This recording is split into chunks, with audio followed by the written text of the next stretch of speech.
everyone. This is Sharon Byron from TruCode, and I'd like to welcome you to today's webinar, CPT Coding Changes for 2022. And this is presented by Karen Scott, our Director of Education and Training here at TruCode. So hopefully by now you're all familiar with TruCode, but for anyone who might not be, we develop encoder technology that is used by many hospitals, consulting firms, and payers. We have an amazing team of credentialed health information professionals like Karen, and we think that their passion and commitment for coding is really reflected in how our encoder is used. It's super intuitive, really easy to use, but also in the support that we deliver, because when you call us, you're always going to reach one of our HIM professionals. So if you're interested in learning more, we would love for you to join us at an upcoming demo. You can register for those right from the website. Now, before I introduce Karen, I just want to go over a few housekeeping items to make sure everyone has a successful webinar. First, I think we've all figured out attendees are in listen-only mode. So if you have a question, we're going to ask you to use the Q&A box, which is in the panel to the right. You can submit a question at any time, and we encourage them. We'll hold all the questions till the end. We might not have a ton of time to review them, but please submit them anyways. And whatever we're not able to get to, we'll pass over to Karen, and she'd be happy to respond to those, and we'll get you some answers shortly. I also want to mention handouts were sent out in the reminder emails that you received. So if you didn't have a chance to download those, you can maybe go back and check one of those emails. They should be in there. I'll also be sending them out in the follow-up email to this webinar. So you will have them. Finally, and most importantly, we want to make sure you receive your CEUs. For those that are attending the live webinar, so everybody on the call right now, we will be sending an email to all the attendees that will contain a link to a brief webinar evaluation. Before you complete the webinar evaluation, or we just ask you to complete it, sorry, we asked you to complete the webinar evaluation. Once you hit the submit button, you'll be able to download your CEU certificate. And if you have any problems receiving that certificate, please feel free to reach out to me. You can respond to any of the webinar emails. Those will come directly to me, and I will be happy to get you that certificate. And for those who are watching this webinar on demand, if you're watching the recording, there will be instructions at the end of this presentation that will have directions for how you can get your CEU certificate as well. All right, so now I would like to introduce you to Karen. As I mentioned, she is the Director of Education and Training for TruCode, and she's also the owner of Karen Scott Seminars and Consulting. She has been an educator for many years, including teaching in the HIM programs at the University of Tennessee Health Science Center and Arkansas Tech University. She has worked as an HIM director in an acute care hospital setting, a training director for a national transcription company, and a reimbursement specialist for a regional physicians group. She is the past president of both the Tennessee and Arkansas Health Information Management Associations, the past chair of the AHIMA Council on Certification, and past CAHIIM commissioner. She served a 3-year term as a director on the AHIMA Board of Directors, and she's currently on the AHIMA Foundation Board of Directors. She's an AHIMA approved ICD-10 trainer and a fellow of the American Health Information Management Association. She teaches seminars throughout the country, and she's written textbooks, including coding and reimbursement for hospital inpatient services and medical coding for non-coders, which I have actually read that book, and it's super helpful. So thank you all again for joining. And with that, I'm going to hand it over to Karen. Thanks, Sharon, and welcome everyone. We have a lot to go through today. You do have all the materials that I use for a full day seminar, so we probably will not get to every single slide today, but I do want to go through at least the main stuff and kind of get you ready for those codes. We do know that those codes will take effect on January 1st, which is just a few short weeks from now. It's hard to believe it's December. I know you probably hear everybody say that, but I'll say it with them too. But anyway, as I go through and teach, I really do teach from the code book. So I'm using the CPT 2022 Professional Edition. We've been certainly busy here at TruCode getting all of the codes and everything into the product itself. And so I've got some great work, great tips and the spreadsheets that have all the codes in them. I've incorporated those into my presentation. But I've got my code book here, so if you've got yours out, if you use that, or if you use your encoders, that's fine as well. But I will probably go through and give you page numbers, because I found over the years that it's not just what are the code changes, what are the numbers that have changed, but a lot of what CPT does is they change the references, or they change the instructions on how to use the various codes. So I'm going to be using this, and I'll show you my other references on a slide at the end of the presentation.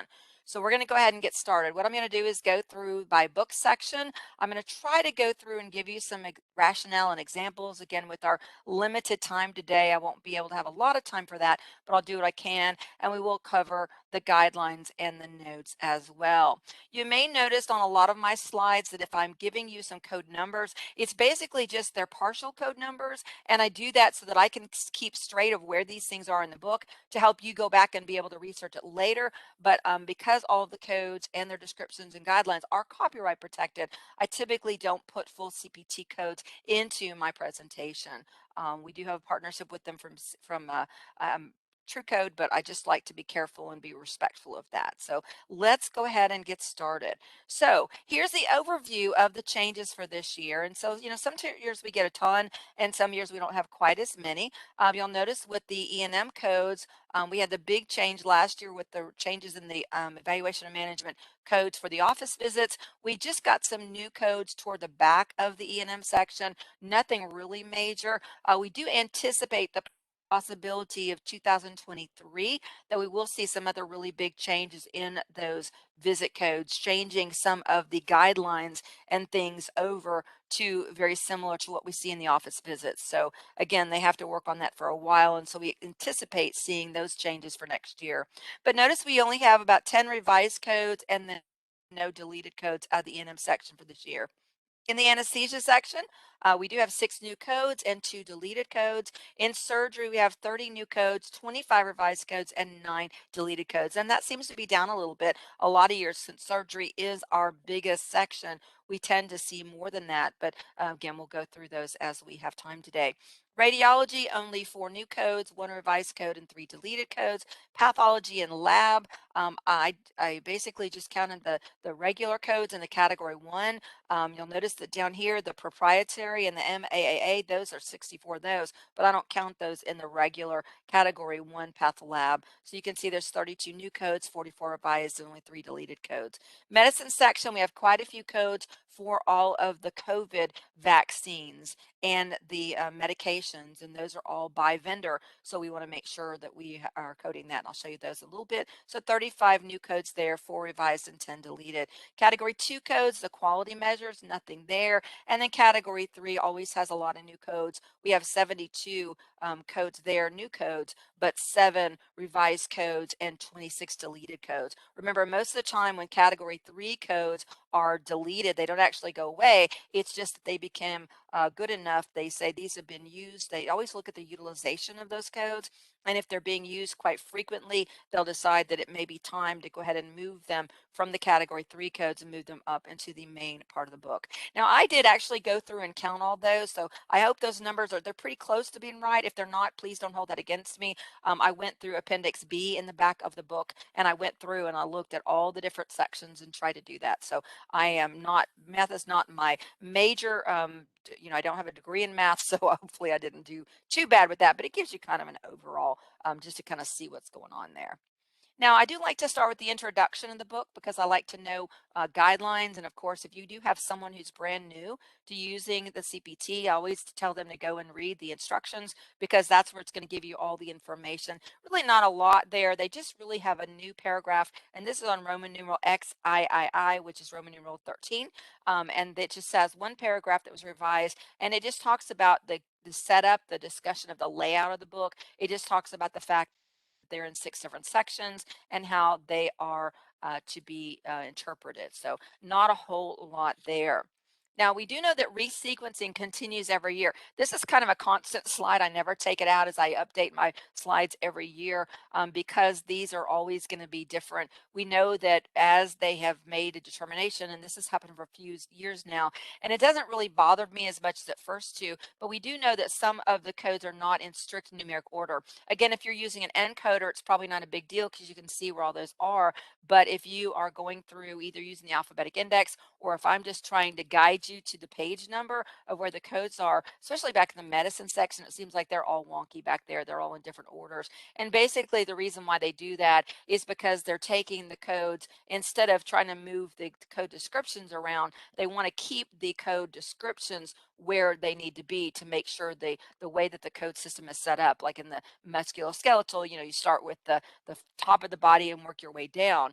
And so they want to keep all those codes together to protect the integrity of the system. But sometimes they need more codes, and that's where they move them around. So look for that little symbol that's either a number sign or a hashtag sign or a tic-tac-toe board or a pound sign, actually. There's lots of names for that one. But when you see that symbol in front of a code, you'll know that it's out of order. But also, if you're searching for a code number, if you go when it would normally be there in numeric order and you can't find it, there's always going to be a note there, and they're usually in red that say, hey, this code has been moved. Here's where you can find it. And typically, it's pretty easy to find there. Not always, but it is. You can kind of find it in that area. Let's move on to our next topic, and that is going to be the modifiers. Now, we did see modifier, and this is back in Appendix A, and I always like to do this first because I know that modifiers do make an impact on all your codes. So I always like to go back and talk about those areas that impact the whole entire book. But this is really just a modifier that's on the professional side for the physicians, and it's on page 919 if you are in the professional edition of the book, and it's modifier 63. And basically that's just the one that is for procedures performed on infants less than 4 kilogram. I actually looked up because I wanted to know how much was 4 kilograms, and it's 8.818 pounds. So you can imagine how doing procedures on little bitty tiny babies must be tremendously difficult, especially like the vascular system. And so there is a code, this modifier, that allows us to show the additional work value for those particular babies. There is a note there that says this modifier might only be appended to procedures listed, and it gives you the series of codes because they did make some changes back in the cardiovascular section. We do have some new codes in the cardiac cath, in particular for those who have congenital anomalies. So that would be a good place for these codes to be. And that's really the only change here, was just they changed that to help us be able to find that better. Now, and one other of the appendices that I think are going to be really helpful for you, and that is a new Appendix Q. And let me find it for you. Let me give you the page number for that one. Appendix Q is for the COVID vaccines, because in the book, when they talk about the COVID vaccines, they give you more of a clinical description, but you need to know, did they get Pfizer? Did they get, Moderna? What they get? And so this little table, and I'm trying to find the page number for you here. Hang on just a minute. QR, here we go. Sorry, I'm doing a lot of flipping with my page numbers here, and that is going to be on page, here it is, page 1021, Appendix Q, and it says the coronavirus, COVID-19 vaccines. And so it shows you exactly if they get Pfizer and it's their first dose and you're billing for the vaccine, here's the code. If they get Pfizer and it's their second dose, here's the code for the vaccine administration. So then that's a really good table back there to assist you in converting that into what is the medication, or what is the brand name of those COVID vaccines. So I think that's a really good one. There's another Appendix R that has to do with digital medicine services taxonomy, just the naming of all the real time, non-real time monitoring. There's lots of those. So you might want to take a look at that if y'all do a lot of, especially monitoring of like sending people home with devices and those kind of things. Might be a good appendix there to help you out. Now let's go back to the evaluation and management section. Again, not really a lot of information, not really a lot of big changes in this section. They did make a change to the 99211, which is what we typically call a nurse visit. It's usually not done by the physicians. It is done when the patient comes in and there's not really another billable service, but we need to be able to bill something, and that's the 99211. And they did have information there that talked about the presenting problems. And excuse me, sorry. And basically in that one, it just basically, they just kind of conformed it. They did left some information in this code that they'd taken out of the other ones last year, and they changed them. And so basically you'll notice that the other codes don't really talk about the type of presenting problems. It's either use the, the medical decision making or the time. And so there's not even a time with this one. It just basically says that it is not requiring the presence of a physician or other qualified healthcare professional. So not a whole lot there. In the critical care instructions, the code's 99291. In that, there's a whole list of procedures that are included within the critical care services for physicians that is not used on the hospital side. But basically, if you are billing for your physicians, there is a list of and the include services because of the deleted and added codes there. Now, the other codes, we see quite a few notes throughout the area, and it's basically because we have a new section, those principal care management codes that I'm going to talk about. But just watch your notes. There's a lot of what I call the do not report notes. A lot of times, instead of putting in the instruction of separate procedure, they just put a note underneath it that says do not do not report this with these codes. So those are very important notes to look for. So as you're kind of scanning through, you can take a look for those. And that's mostly what you see here, mostly because of those new principal care management codes there. So again, I think that's the only real thing with that area here. So also within the care management services, they define just again a little bit better in their definitions, new heading and instructions. And in the chronic care management services, they revise the existing codes. And let me see if I can find that for you quick here toward the back part of that book so we can see what those listings look like in the back part of the section, not the book, sorry. And so basically, they do just help us to be able to see there's a little table that can assist you there in making sure you're coding those as carefully as possible there. And they did add a new add-on code in for the each additional 30 minutes. So those are all time-based codes. You definitely want to make sure and be careful if you are working with any codes that are timed because again, sometimes they'll say per month and you can only code one of those per month, so you can't code anything else. The table I was just referring to is on page 65 in the professional edition of CPT if you want to go back and take a look at that one. Now let's go on to our next slide, and that is, whoops, I went a little too far, and that is the principal care management. There we go. The principal care management services, and these start on page 67 in your professional book for this year 2022, and that is a new section, principal care management services. And this is where you have patients that are being followed by for a single complex chronic condition that is expected to last at least 3 months. And the reason why has been because some of the other complex care management codes, the patient has to have at least 2 or more chronic conditions, where in this one it says, and actually Medicare came out with their own, I think it was a G code last year, where they said, yeah, but we also want to pay for those times when patients just have one big problem and it takes a lot of time and effort to work through and coordinate all the care. So basically this year, instead of you having to use a Medicare code, they said, well, let's just put it into CPT. So now you have these principal care management services, very specific, as long as they have at least one single complex chronic condition that is expected to last at least 3 months. It includes establishing, implementing, revising, or monitoring a care plan specific to that single disease.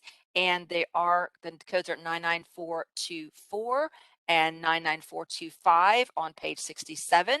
And 99424 is for, you can see there's a lot of detail there, and it has the first 30 minutes, and it is provided personally by a physician or other qualified healthcare professional. That's also important with these key codes. You need to know who is going to be able to assign these, because some are by the doctor and some are by the staff. The 99425 is for each additional 30 minutes, also provided personally by a physician or qualified healthcare professional. If you flip over to page 68, great little table to help you there. And then the other new codes, 99426 and 99427. Those are also the Principal Care Management Services codes, but they talk about clinic staff time instead of by the physician. Or when they say a qualified healthcare professional, they're usually talking about a nurse practitioner or a PA, for example. So this is the same setup. 99426 is going to say the first 30 minutes of clinical staff time directed by a physician or other qualified healthcare professional per calendar month. And the add-on code 99427 is the same code information, except it is for each additional 30 minutes of clinical staff time, again, per calendar month. So you want to be careful with those. They are time-based and there are required elements. So if your physicians are using those, you definitely want to make sure that you are verifying that information and that you're using them. The documentation is there to support.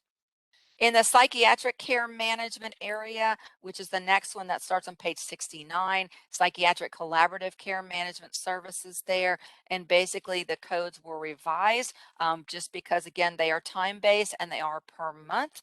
And so, again, just a little bit of better definitions for those in that particular area. And then also with the end, we have the general behavioral health, and that starts on page 73 in this year's text.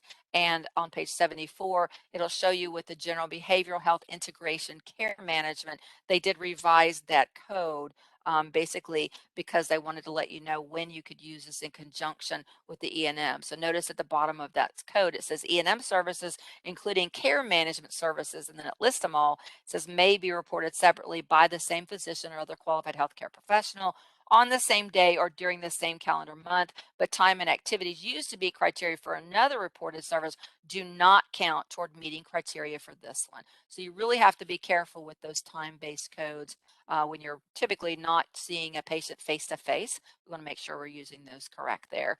And several places within these bullet points where they have used commas and semicolons, they just took out all the semicolons because they're afraid people were going to be confused, because normally when you see a semicolon in a statement in CPT, it means that's part of the parent code, and then anything beyond it is part of the child code. So even though that code clearly does not have a parent-child situation, they still were afraid people would be confused. So they fixed that. So again, as I said, not a whole lot of changes there that I think are going to make a big impact. Anesthesia, we did just get 6 new anesthesia codes, and those range from 01937 through 01942. And those are for percutaneous image guided procedures, and they're all of the spine or the spinal cord. They are divided into cervical or thoracic or lumbar or sacral, but they're not divided into whether it's a therapeutic procedure or a diagnostic procedure, because I said that doesn't really make a difference in the actual code themselves. Now, for the remainder of our time today, as much as I can, I'm going to focus in on the surgery codes, and we're going to go through those because I think that's majority of when people come to these classes. They really, it kind of focuses on everybody. Most everybody is using the surgery codes, and they want to know what those changes are. So we will try to get through those as much as possible. But again, I always try to give you extra information to take home with you, and that's why you have all of the changes in your packet of information there. Now, the first thing I want to draw your attention to is on page 90 in the CPT Professional Edition for 2022, and that is in the surgery guideline. And they give you the definition of what is a foreign body versus an implant.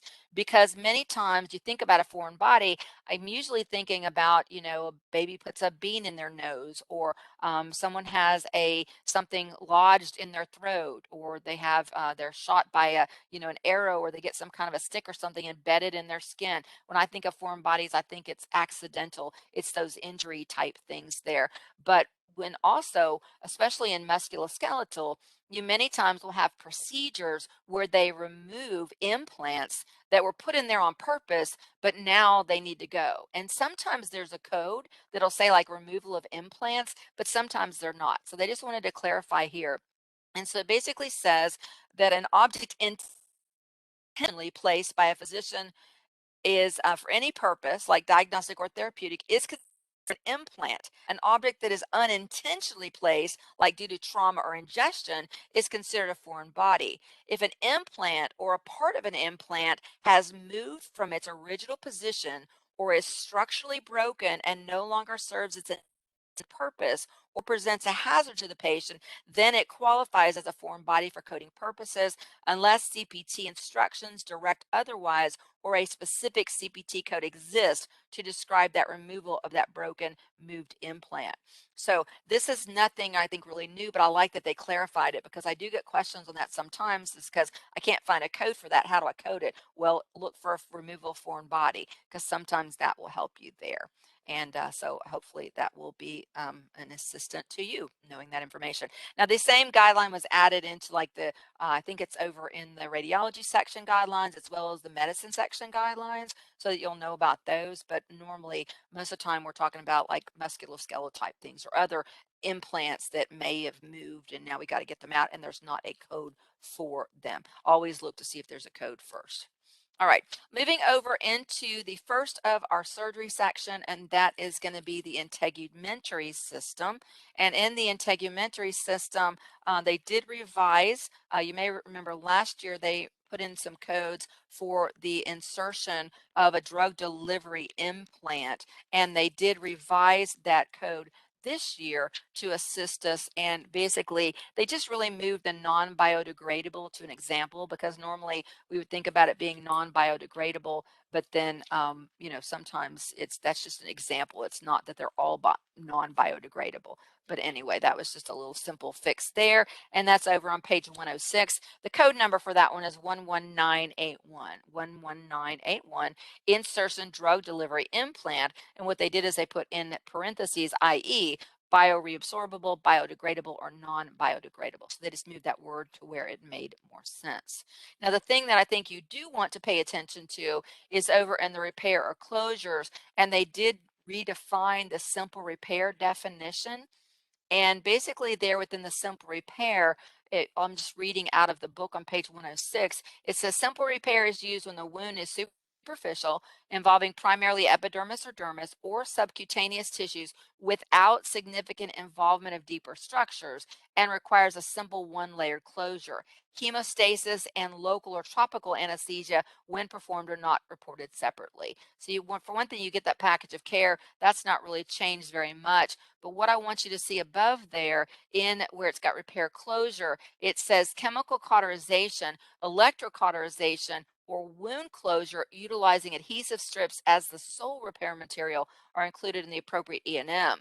And what was confusing is because within the definition of simple repair, they had that statement there. And so basically it sounded like that if you just used a chemical or electrocauterization, that would count as a simple repair. And what they're saying here is no, it doesn't. It does not count as a separate repair. That's just part of your office visit or your hospital visit or whatever the E&M, the medical visit for the day is. So they just wanted to make sure that they were not causing people to code that incorrectly when they shouldn't have. All right, so that's the main thing there. And also in the same area, if you look over at, this is toward the back of that section, 19302. Let's look back, and this is in the breast section, 19302. And let me just flip over to the page numbers to help you with that. 19302 is on page 127 in the professional book. And this is the codes with the mastectomy. And so there is a new category 3 code that was added this year. The note under 19302 says for three-dimensional volumetric specimen imaging, use 0694T. So I'm not going to spend a lot of time at the end today talking about all the category 3 codes because most of them are referred to or there is cross-referencing terms in the main body of the book that will help you be able to find those codes. So remember that as you're going through these codes after we finish today and you're thinking about the codes that may impact your practice or your facility, what codes do we really do? What do I need to make sure I'm educating my clinicians on?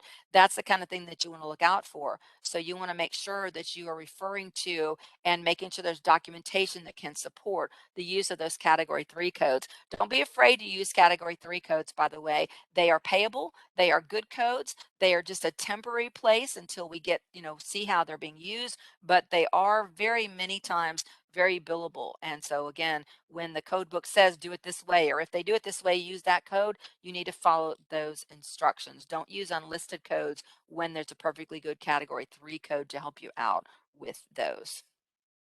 Moving from there, we go into the musculoskeletal section, which are the twos in our CPT code book. And I know you're hearing my pages flip around here so I can get over to show you where this information is.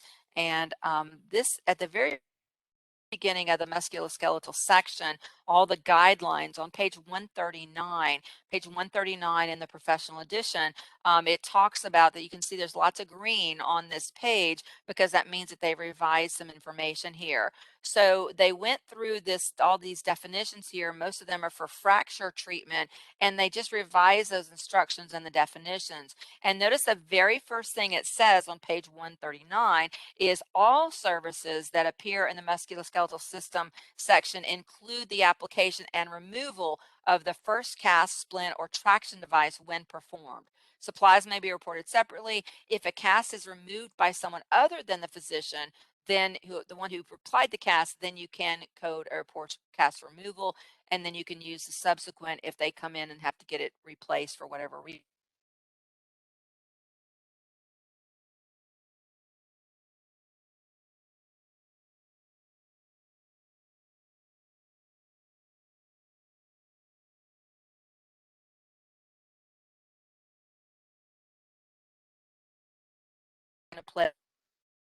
Cast it after.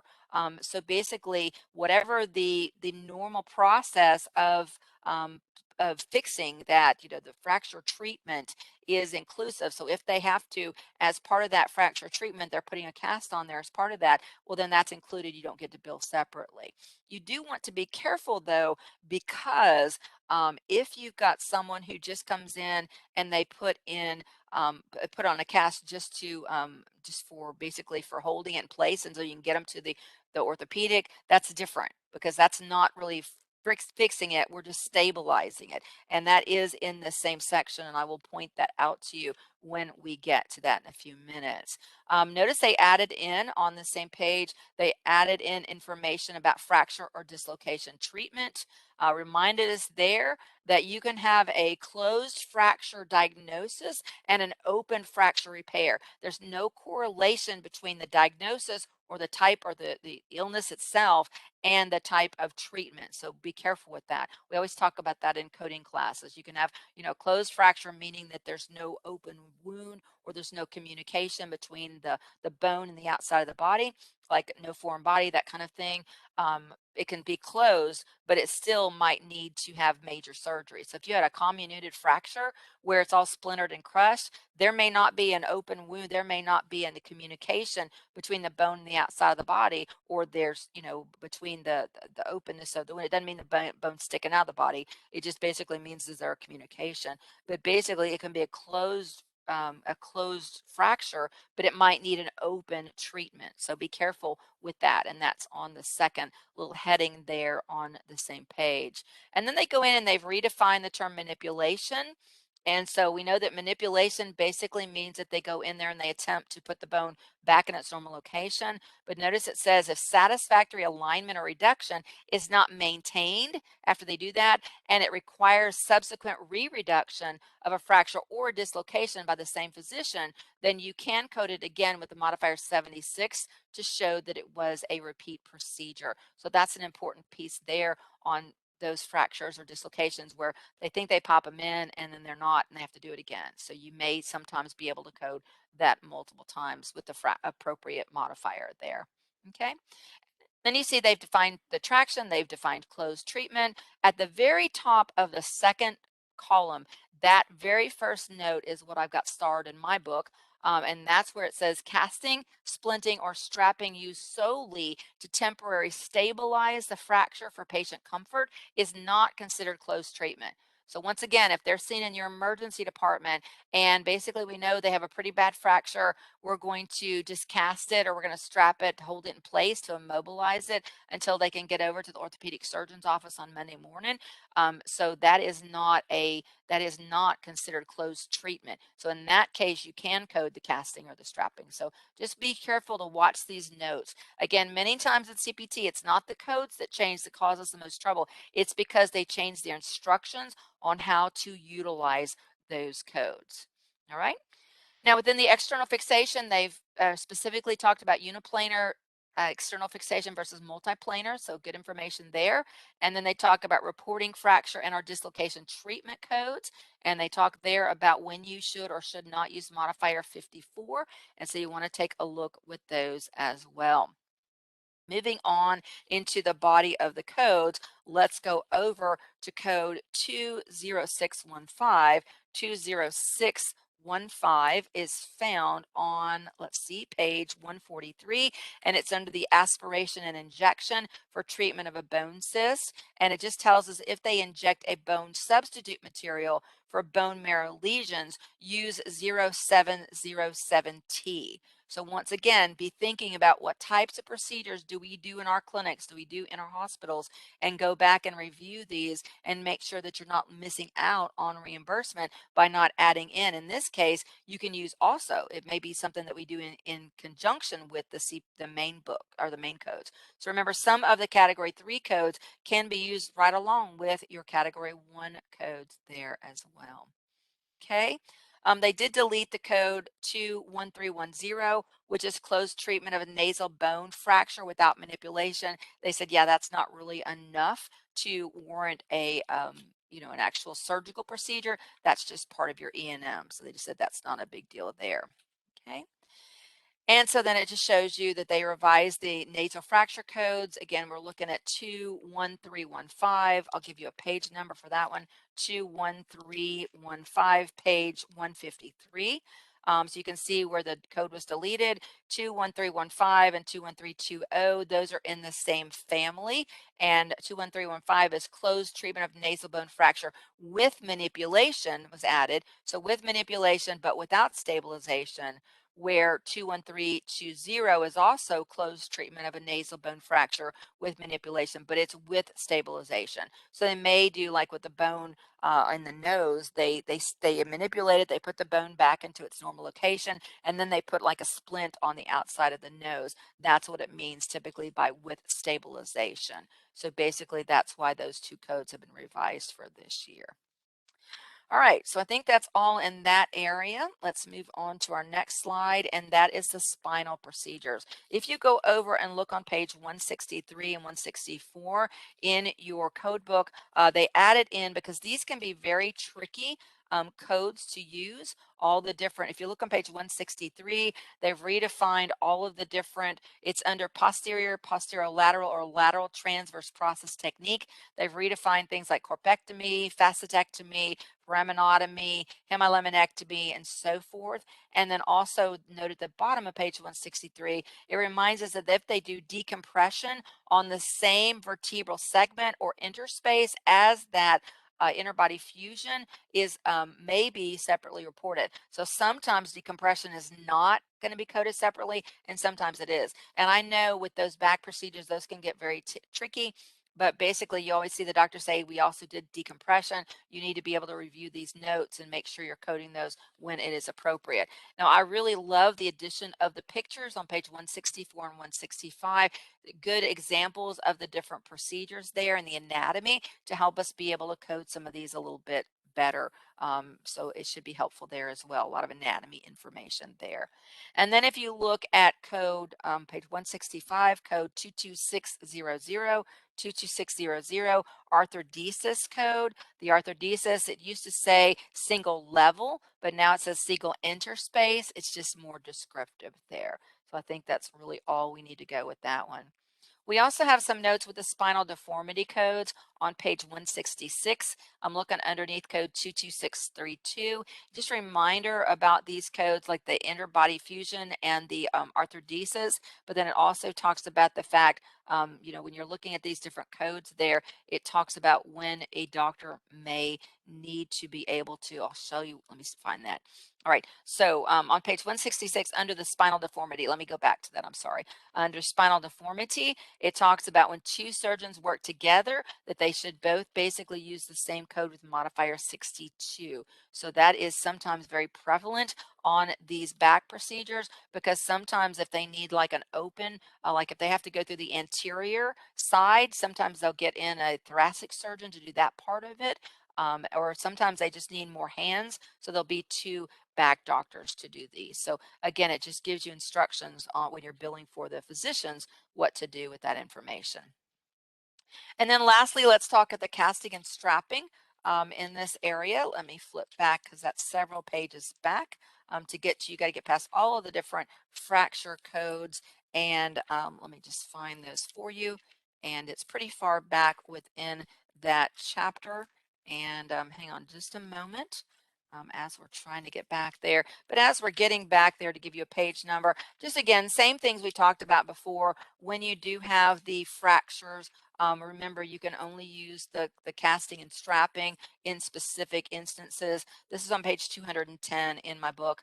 Under applications of casting and strapping, same thing we talked about before about when can you code it, what's included, what's not, and then it also talks about using modifier 56 or not using that one. So again, that's really the same information that we already talked about.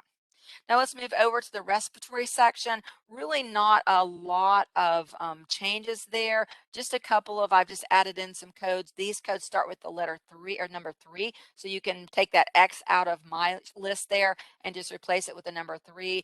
Just again, you can go back and review these codes, look at the do not report code notes. And then there also are some new codes for transoral myotomy or a poem procedure. And we're going to talk more about that. So they added in a note that says do not use this when they do the myotomy, and that's going to be found over in the 40,000 level codes books.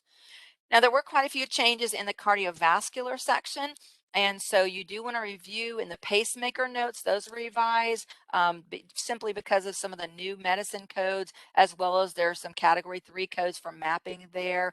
In the electrophysiological op procedure, they just revised the instructions in that area, and so you definitely want to watch your notes, like the use additional kind of notes there to help you find those codes as appropriate.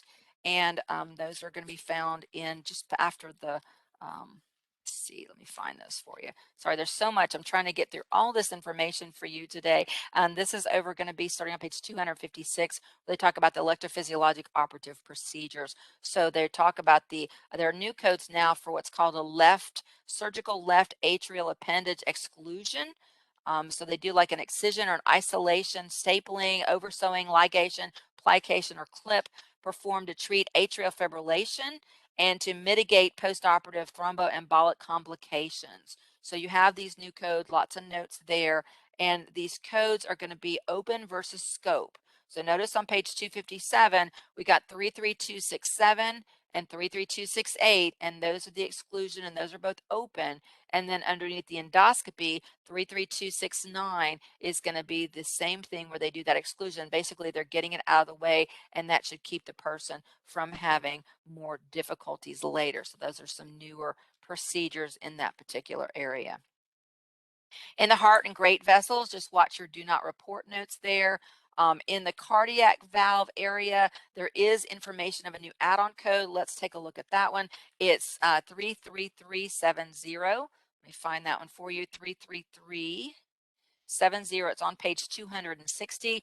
Add-on code 33370 is transcatheter placement and subsequent removal of a cerebral embolic protection device, including arterial access, catheterization, imaging, and radiological SNI, percutaneous. So that is basically during another surgery where they're going in there and placing and then taking out the embolic protection device in that area. And again, these are used most commonly with your valve replacement, like the TAVR, TAVI procedures. Within the valve procedures themselves, take a look at new instructions and new notes, and also because of those new codes they added in for the cardiac catheters for the little guys for any kind of congenital deficiencies. They just changed some of the notes out for those. So I think that's the main thing in this particular area for you to take a look at. Um, let's see. In this area, just a reminder, when they do harvesting of vessels, normally the saphenous vein, your normal, veins are typically not going to be coded separately, but we do have, if they do endoscopic harvesting of the upper extremity, then you can use those codes separately. So you want to watch out for that code in the area and just watch out for those and watch out for your notes looking at those secondary procedures there. Now for the congenital heart defects that I've been talking about already today, let me find those for you. Those are going to be at 33894 on page 274 in the code book, Endovascular Repair of Congenital Heart and Vascular Defects. And again, remember we have some cardiac cath codes in the medicine section that are specific for congenital as well. But these particular codes they're using stents to repair when they have coarctation of the ascending, transverse, or descending thoracic or abdominal aorta, where they're putting in the stent to repair those. And these are divided onto whether or not they're crossing major side branches of the vessel or not. So that's an important information there to be able to code those specifically. Now they can also do that same thing, but they use a balloon like an angioplasty, and that's code 33897, percutaneous transluminal angioplasty of native or recurrent coarctation of the aorta. That's different from the other two because this one does not use a stent. It's just a balloon angioplasty there. And notice as well at the bottom of that note, there's quite a few notes there. It says that they do angioplasty or other transcatheter revascularization interventions of additional upper or lower extremity vessels in the same setting, then it says to use the appropriate code from the surgery section. So it's reminding you that they may do other procedures at the same time. So it's reminding you about exactly the work that's involved and that you're not missing out on appropriate reimbursement for your surgeon or for your hospital there as well. All right, so I've already talked about the codes that were revised there. I don't think there's anything really major. Again, you can go back and review these, but mostly it's some revised codes here and then the notes because of some deleted medicine codes in this area.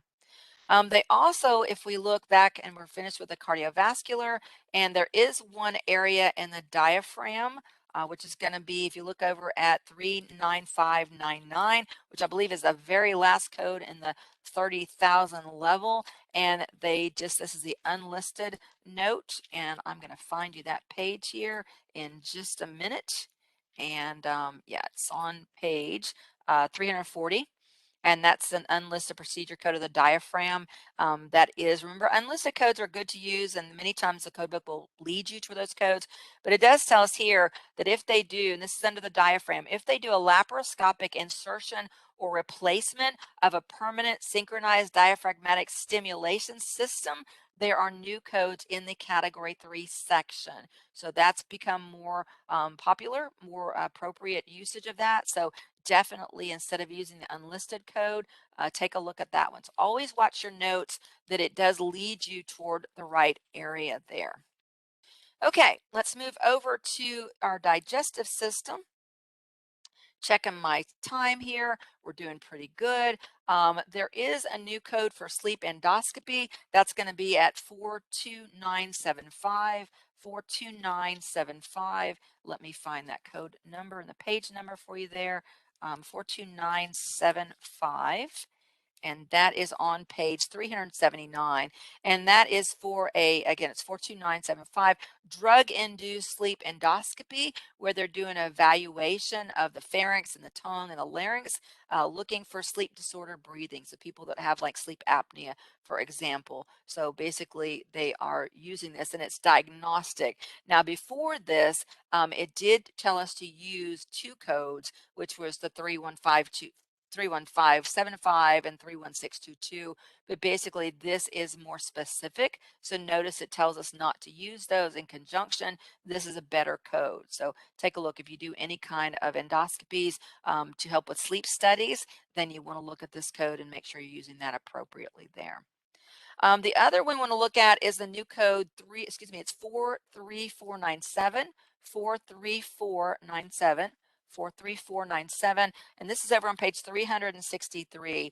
It's under the other procedures, and this is called the lower esophageal myotomy transoral, and they also call it a peroral endoscopic myotomy or a POEM procedure. And that's where patients are unable to pass their food from the esophagus to the stomach. The sphincter actually is not doing what it's supposed to do there. And so many times those patients will have regurgitation. It's very similar to some other codes in this area, but it's performed endoscopically, and it's usually done to treat achalasia, which is a swallowing disorder. And basically they are cutting the muscle like they do in other procedures, but they're cutting it using the scope. I found a really interesting video on John Hopkins Medicine about them doing this procedure, so I included the link there. So if you want to see more information about it, there's some great information there as well.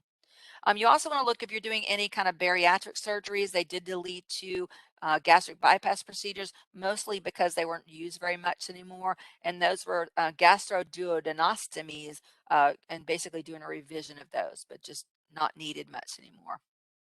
In the urinary section, moving on to that one, there are new codes for insertion or removal of continence devices. These are other codes that were category 3 codes that are now moved over here. Remember, the urinary codes are going to start with the number 5. So just replace my X there with a 5. So that's going to be looking for 53451, 53451. Let me find that one for you real quick. 53451. And that is going to be, hang on a minute, starting over on page 425, 53451, 53452, 53453, and then on the next page, 53454. So these are, again, these are all periurethral transperineal adjustable balloon continence devices. So they basically put their in when patients are having trouble, and basically it's a balloon in there that's going to keep some pressure, and it's going to help with the incontinence. So you can see it's a whole procedure. The first one says it includes in the cystoscopy, cystourethropy, and imaging guidance. The next one is that one's a bilateral insertion. If they just do it on one side, that's going to be a unilateral insertion. And then you've also got removal of each balloon. And then the last code there, the 53454 is an adjustment for fluid volume. So basically just manipulating that and making sure that it's not cutting off too much, and basically just helping. It also tells us underneath the code 53454 that is used only once per patient encounter. Even if they have to adjust it a couple of times, you're only going to use that once. So that's some neat codes. And again, these are category 3 codes moved over into the main part of the book. In the male reproductive, which are also 5 codes, we're looking at 55340, 55340, 55340, excuse me, 55340. I'm getting tongue-tied with all these codes that I'm saying. I almost feel like I'm talking bingo language today as I go through them. So 55340, and gosh, it's not in its correct order here. But anyway, let's just talk about it. Those are the hypospadias, and I wonder if maybe I've written the code number wrong down there with our male reproductive. Let me find them. Here they are, 543. Okay, I did. Sorry, that is a wrong note. This is on page 430, and I'm sorry, I'll fix that. It is 54340. That's why I couldn't find it, because it was the wrong number. 54340. Funny, that's the one that I had the most trouble getting out of my mouth, and I wasn't even saying it right. But these codes are the repair of hypospadias complications, and they just revised those codes.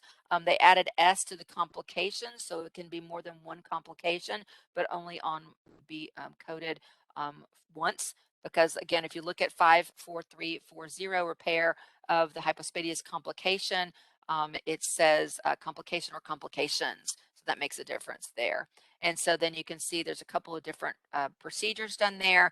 And then the last one, 54352, revision of a prior repair requiring extensive dissection and excision of previously constructed procedures. And so again, just more specific on that code and how you can use that in the future. Female reproductive, they just deleted one of our surgical treatment of ectopic pregnancies. Again, that particular code is just low usage. So whenever they go through every year and they look at the utilization of codes, if they're not being used anymore, they just take it out. And then our last section for today, which is going to be our surgery section, nervous system, there are a couple of codes, and you may remember they added these in. If you also code with ICD-10 PCS, you may remember we got some new codes for the LIT, laser interstitial thermal therapy, in the ICD-10 PCS. So these are kind of the corresponding ones for those, and those are at 51736. Excuse me, that's going to be 61736, 61736. And let me find that one for you, 61736. And these are going to be found on page 467 under stereotaxis. These are LIT, laser interstitial thermal therapy of the lesion. They are intracranial. They treat the intracranial lesions, and basically that they are going through, they talk about different trajectories, which are basically positioning to be able to treat those intracranial lesions. And 61736 is going to be for one simple lesion. 61737 is multiple trajectories for multiple or complex lesion or lesions. So it doesn't really define what they mean by complex. You want to look at your chart documentation. And also I would look for any CPT assistant articles that may come out in the near future that may explain a little bit more about what they mean by multiple, or well, multiple makes sense, but complex lesions there, and make sure that we understand how to use those as appropriate. In the spine, mostly there, they just, if you look over on page 471, they did revise the instruction notes, and most of those do include radiology, so watch for those. And again, we saw laminectomy and laminotomies and all of those revised in the musculoskeletal section. They were revised here as well. And then the new codes of this section, if you want to go over and look at 63052, 63052, over on page 478. This is over under, we talked about like decompression. With these codes, the revised codes are talking about each additional vertebral segment. And then the new code 63052 is a laminectomy, unilateral or bilateral, with decompression of the spinal cord. And so again, there's that one, and then the add-on code 63053 for each additional segment. There are some nice pictures there as well to help us with those particular codes. And I like those pictures, like those illustrations. All right, so I'm thinking that that is the majority of the codes in that one. Again, just some revised things, just nothing really major in this particular area. So let's just move on to our next area. With our anesthetic agent, you might want to go look under code 64484. They just remind us under that introduction what's included, and they just moved that. It was in the wrong spot because they revised those codes, and they just put it with the code that it actually pertained to. And then our neurostimulators, they did just revise and some new codes there. If you want to look over at 64568, 64568, 64568, and these are in different locations. These have been moved, and they are over on page 489. And we do have some codes, open implantation of the different nerves. So for example, they added a new section for the open implantation of the hypoglossal nerve neurostimulator. And because there's a lot more work with that one than there are in some of the other neurostimulators with the other nerves, because in that one they have to dissect the nerve a little bit more so they don't damage the patient's tongue.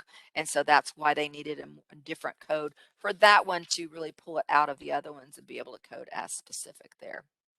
All right, and then with the somatic nerves, you have a couple of codes there over on page 491, 64628 and 64629, and those are thermal destruction of the basic vertebral nerve and each additional vertebral body, and those are typically used to treat patients with chronic low back pain. Notice also that radiology is inclusive because of the note underneath it to tell us that. You do want to take a look over in the eye section where we do have some new codes added in for those extracapsular cataract extractions, because they also many times will go ahead during that procedure, they will go ahead and put in intraocular um, anterior segment drainage devices. And so these are internal approach. And notice it says one or more. So basically, it just says when you're doing the cataract extraction, if they have to put in more than one of those, you are going to code it there. So these are going to be part of the codes that you're going to use with your extracapsular cataract extractions. The first code series is going to be just for complicated or complex cataracts, where the second ones are just not complex or complicated there. Again, these were codes that were found back in category 3, and they're now moved here. Okay. And I think that's and that one in the ear procedure, we did have, and this is probably the last thing we're going to have time to look at today, and that is over at 69714. Let's find that one for you real quick. 69714. Page 514. Page 514. Excuse me. 69714. I believe that sounds like it's a incorrect number here. I apologize. All the books from the AMA came in late, and so I have been desperately trying to get this all together. But basically, with those particular codes, they're over in the ear procedures. And yeah, I think maybe I did get this correct. Here it is. Yeah, they are right. 69714 is on page 519. I did right after all. So these are codes for implantation of an implant in the skull, and it has to do with whether those attachments are percutaneous or magnetic, and if they implant that or if they revise that. So those are codes for patients who are having hearing loss, and they do put in this device, put it on into the skull, and it says it facilitates transduction of acoustic energy to be received by the better hearing inner ear or both inner ears when the implant is coupled to a speech processor and vibratory element there. And so basically you need to know if it's attached percutaneously or with magnetic transcutaneous attachment to the external speech processor. All right. Well, that's all the time we have for today. Again, I wanted to get through at least the main stuff and also the surgery. You do have all of the information and the rest of your handout if you need to go back through and look at the radiology and the lab path, and then all of the medicine codes as well. So just giving you a kind of an introduction to these code changes so you can then go back and start looking at these and see how they will impact your care and your codes that you need to educate your clinicians with when you get to those in your training processes in the next couple of weeks. And I think that's all I have. Those are my resources. And Sharon, I'm going to turn it back over to you. Again, I think. Thank you so much, Karen. Thanks, everyone. Just a really quick reminder on how to access your CEU. This URL is up for those that are watching the webinar on demand. You can access the evaluation and download your CEU by clicking on this URL. But don't worry if you don't catch it in time. You will be receiving an email to everybody on this live event. Everyone will be receiving an email from me with instructions for how to obtain your CEU. And again, you can always reach out to me if you have any questions. I wanted to mention that we did have some questions, so I will forward those on to Karen and we will follow up shortly with her responses to those. So thanks again, Karen. Thanks everybody for joining us. We really appreciate your time and we look forward to seeing you on another TruCode webinar next year. Thanks everyone. Have a great rest of the day. Thanks. Bye.